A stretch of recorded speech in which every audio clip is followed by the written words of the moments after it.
Researchers at Clemson University are starting a project to uncover the names of enslaved people who once lived in Pickens County. Our Chloe Salsameda sits down with them to learn more about the impact.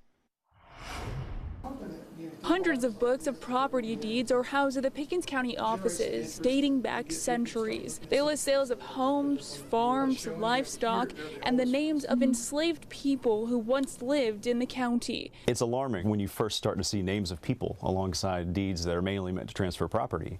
I'm sad to say, but people would sometimes sell a farm and say, I will, throw in this cook who lives with us, who is enslaved, and she has a child.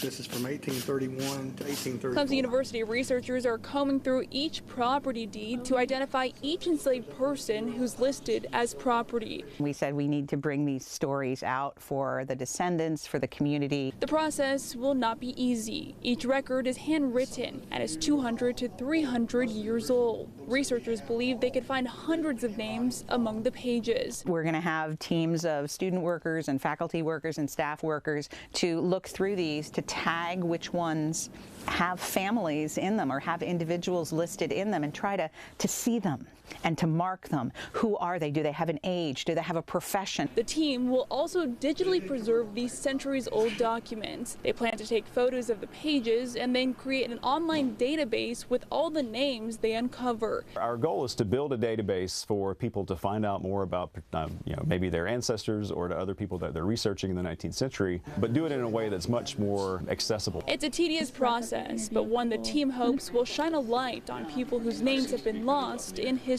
Each of these stories matters, and as a South Carolinian, I want to share those stories. The researchers are hopeful they'll be able to complete this process by the end of the year. In Pickens County, Chloe Salsameda, 7 News.